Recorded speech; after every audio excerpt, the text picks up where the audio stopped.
Hello, and welcome back to Fractured. My name is Otter, and this is episode 26.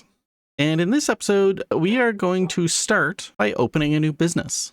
And specifically, I want to open another one of our shady businesses. We've got this great area down here for shady businesses, and we've only got a couple of them. And you're probably wondering what that shady business is. Well, let me show you. This is our shady business. Brown mushroom blocks are really good for mixing in with mud roads and stuff, like packed mud. So it's very useful, but it's kind of annoying. I don't think there's a huge demand for the red mushroom blocks, but every once in a while somebody wants them. And in either case, they also have the mushroom stems, and the mushroom stems are really good for mixing in as, another sort of white, kind of cream colored block. They work really well for that. So, we should grow some mushrooms and then sell them. I think people would appreciate that. And it also ties into another business that we can use, or another business that we can have. And that business probably fits in here, to be honest. We get a ton of empty bottles from the witch farm, and we don't really have a use for them. But there's a bunch of potions that need mushroom, or fermented spider eyes specifically. And nobody on the server is selling potions. I don't think anybody really needs to, but we could. And I mean, wouldn't that be cool to have just a little potion corner over here? And have a few different types of potions that people can buy. I think that would be pretty smart, don't you? And all we're going to be doing for the mushroom farm is a very, very manual farm. I know that there are really good automated farms for mushrooms, but reality is I don't think we're going to sell a lot. At least, once again, I'm building a shop not really to make money. I'm just doing it for the vibes.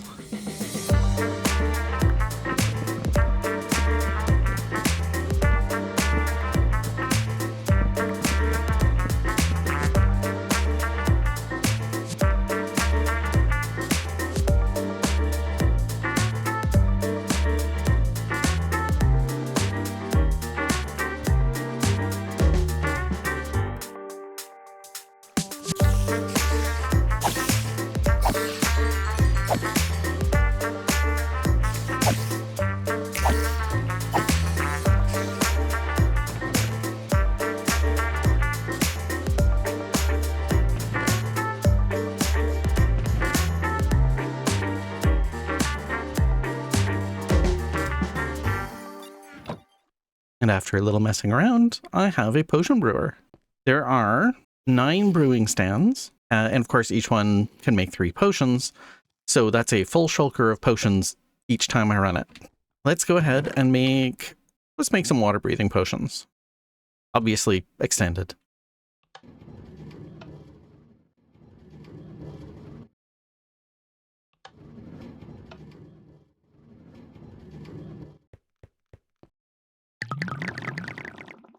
That is just a delightful sound.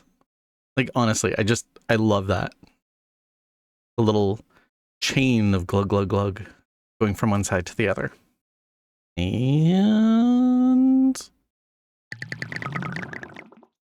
it took me way longer to set up than it should have. I have never done a potion brewer like this, so this is new for me. And it's far from ideal, but it's entirely dreamt up out of my head. So I really don't mind things being fairly manual. So yes, I have to go and flip levers and push buttons and stuff, but that's fine. I'm not going to be doing this very often either. I'm going to do a few batches of potions and then probably be done. If I flip that, it turns all these on so that these hoppers don't push anything in. It gives this a chance to drain and fill up this shulker box. I'm not sure what I'm going to do next. I'm going to do a few more and go figure out a shop. I guess 2 shops, because I have the mushroom stuff too, and that needs to go into a shop. I've done a little bit more resource gathering and brewing, and it's taken a little bit, mostly just for the resource gathering.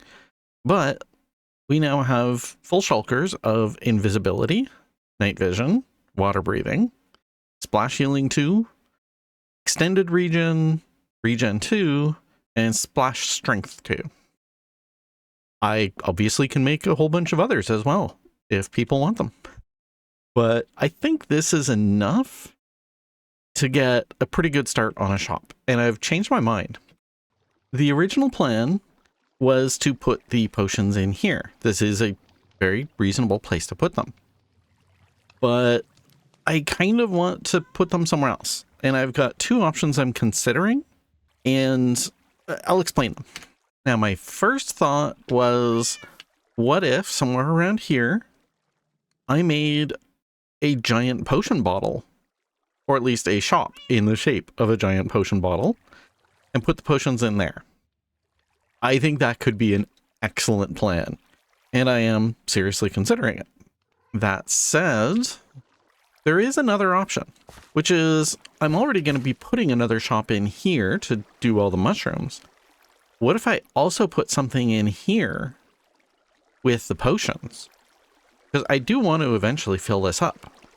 And while potions aren't inherently a shady business, they do feel like they belong down here.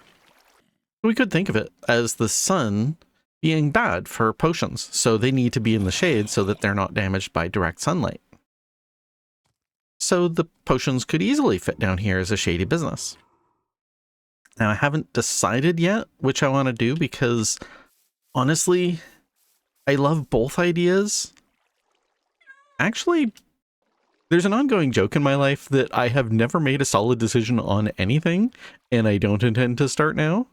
It's not actually accurate, but it's got a grain of truth to it. I mean, even my degree was something that was an interdisciplinary degree.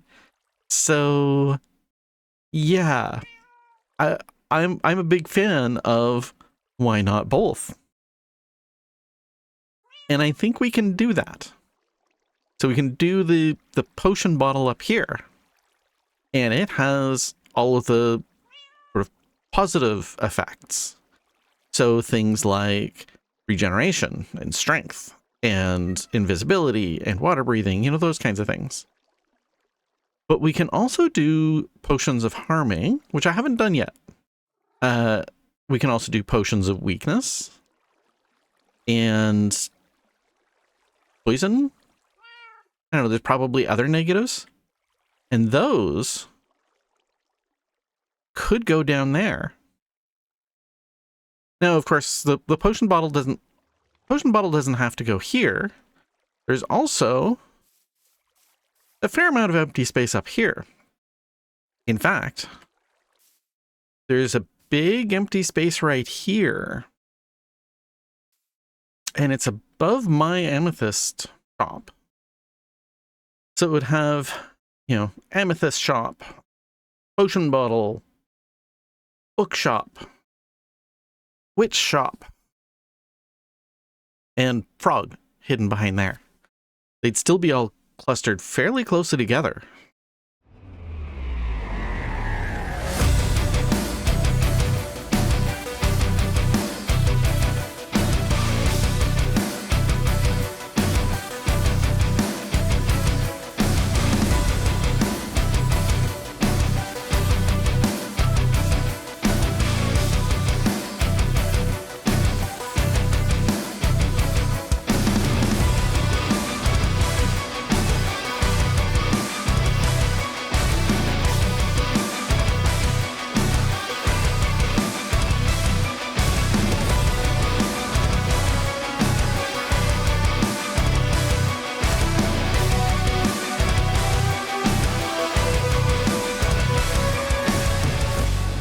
This is a pretty unusual example of a build that looks far better without shaders. I mean, without the shaders, I think this is pretty clear. With the shaders on, the color is much less noticeable. And I don't know, the glass itself just kind of seems to fade a lot more. So for now, I'll just take the shaders off. And ta-da! I've got this place stocked.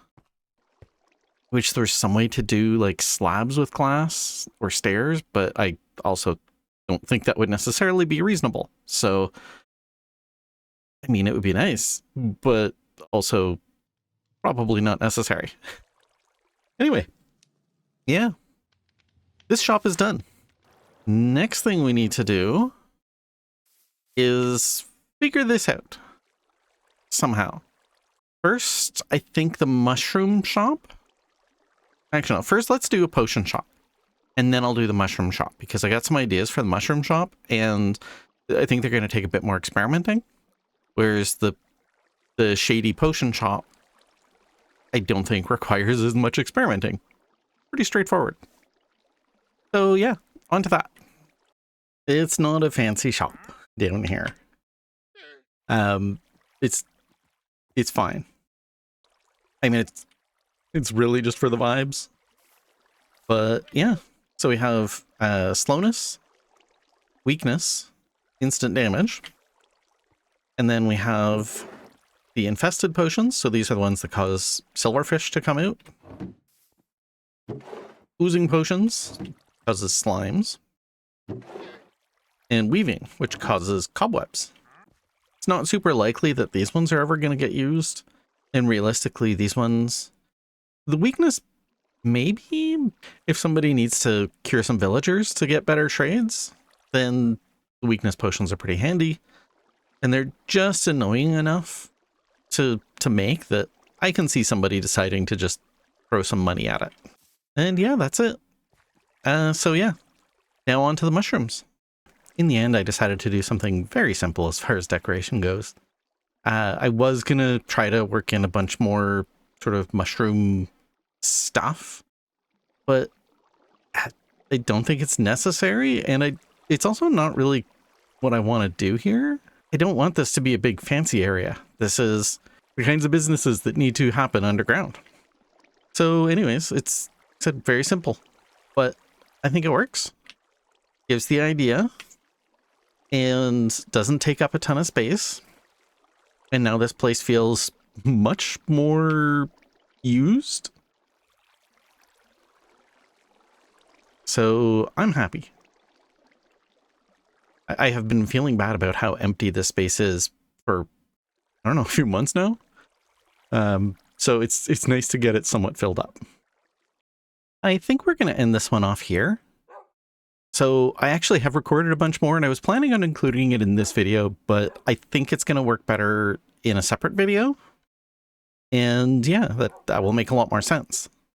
So yeah, we're just going to end this one here. Until next time, remember to look after yourself. And just think about this. If Ryan Reynolds can achieve his lifelong dream of being the social media intern for Ottawa Public Health, then you can achieve your dreams too. Bye!